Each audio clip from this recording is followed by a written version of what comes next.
sisiw ay bumaba na rin. Ayan oh. Ayan, sa yung isa.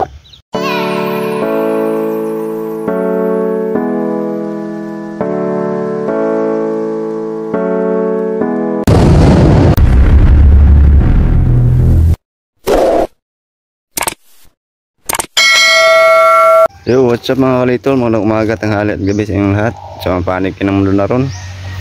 Ingat po and God bless. So, update ko kayo mga kalitol dito sa ating inahin na naglimlim. Napisa na siya kahapon.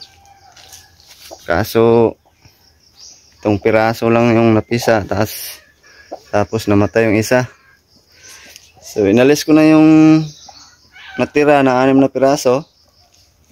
Kinuha ko na yung kahapon, tapos iniwan ko lang to siya kasi meron pang crack kahapon na isang piraso. So medyo matagal siyang kaya iniwan ko na lang. So ito yun siya, nahirapan siyang lumabas. Ayan o, pero buhay pa yung sisiw. Ayan, so tulungan lang natin, bahala na kung ano yung mangyari kasi matutuyuan to pag di natin to tulungan. Matay lang din to. Yan o. Ano kawawa. So ito yung natira.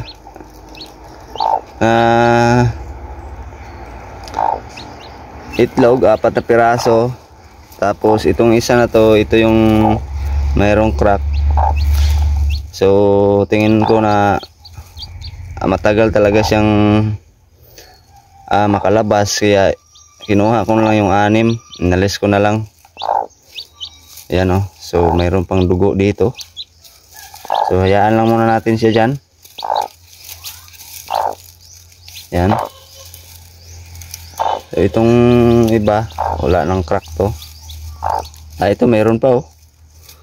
Ayan o mga kalitol oh. Ayan o, nabibiyak pa siya. Ayan.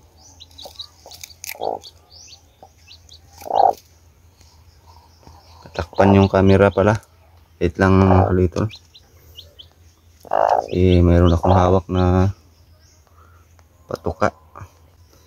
So ayan mga kalitol, mayroon pang mag-hatch dito. Tingnan natin kung buhay.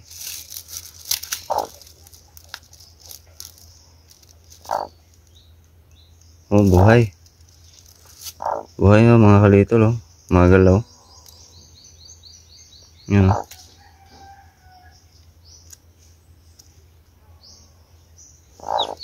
So mapipisa pa to.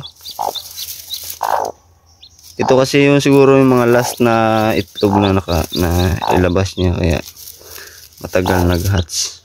So ayan, balikan lang natin to siguro mamayang hapon o bukas kasi matagal ba talaga to mga kalitol, dahil ito yung pinakahuling itlog siguro nila, kaya pinakahuli din nag-hatch. So ayan lang muna natin siya para mainitan. So ayan, balik lang tayo mamaya. So ito yung mga sisiw natin mga kalitol na kinuha dun sa ating inahin na naglimlim kasi maliksi na sila. Sila yung unang napisa. Mga 2 araw na to sila doon sa pugad. So maliksi na sila kaya inalis ko na lang. So 7 piraso to, kaso yung isa ay namatay. So 6 lang to sila. So yung natira doon ay 4 na piraso. So merong 2 doon na may crack, kaya kinuha na lang natin yung mga sisiw para hindi bumaba yung inahin. Magandang hapon. Dito tayo, silipin natin tong ating inahin na naglimlim. So yung iniwan natin na 4 na piraso, yung 2 dito ay mayroong crack. So ngayon tingnan natin, dahil hapon na. So tingnan natin yung tinulungan natin kaninang umaga. Wow, napisa na yung isa.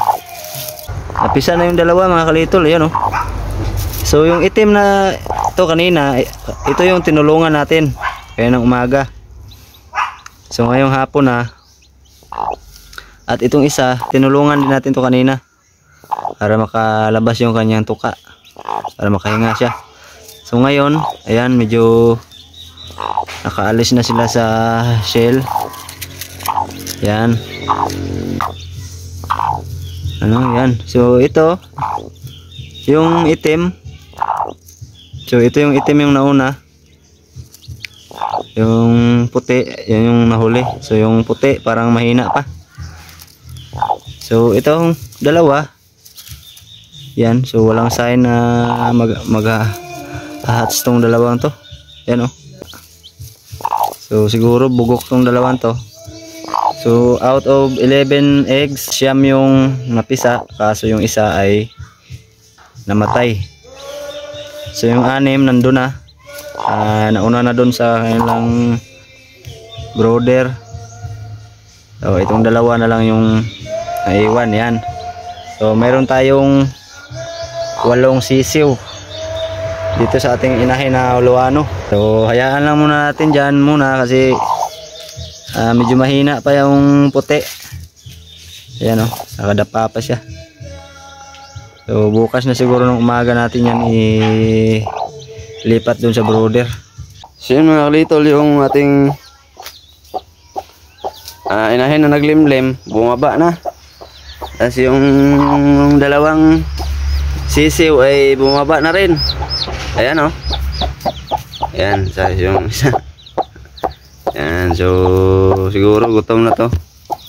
Gutom na to inahin. Tingnan natin dito. So ito mga kalitol. So itong dalawa na natira ay wala talagang sign na siya ay ma-hatch. Mapipisa. Ayan o. So wala talaga. So itong dalawang to ay bugok talaga to. Gutom na yung inahin natin o. Ano? Hindi na makaintay. Wait lang. So yan, gutom na siya. Bigyan natin. Ano?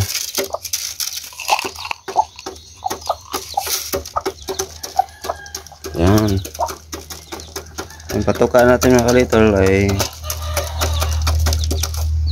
may halong crackcorn pellets, food pellets. So yun mga kalitol, kahapon ng hapon sinilip natin to ay mahihina pa, lalo na tong puti. So mahina pa. So ngayong umaga pagpunta natin, ayan, maliksi na sila. So bumaba na yung inahin, bumaba na rin yung dalawang sisiw. Ayan, kaya kain na natin yung inahin. So habang kumakain yung inahin, kukunin natin yung dalawang sisiw, dalhin natin doon sa taas. So painumin natin sila mga kalitol.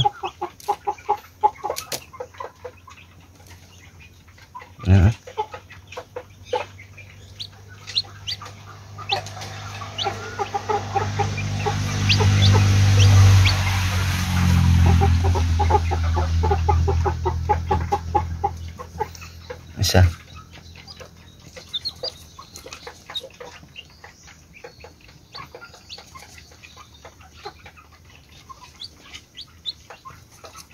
Ano? Uhaw na siya mga kalitol. Marunong na kaagad. Marunong na kaagad minom.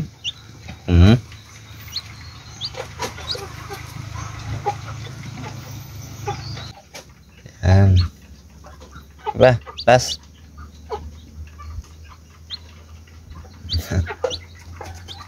Ikaw. Yan. Lagay natin sila dito. Yan. May marami silang kasama.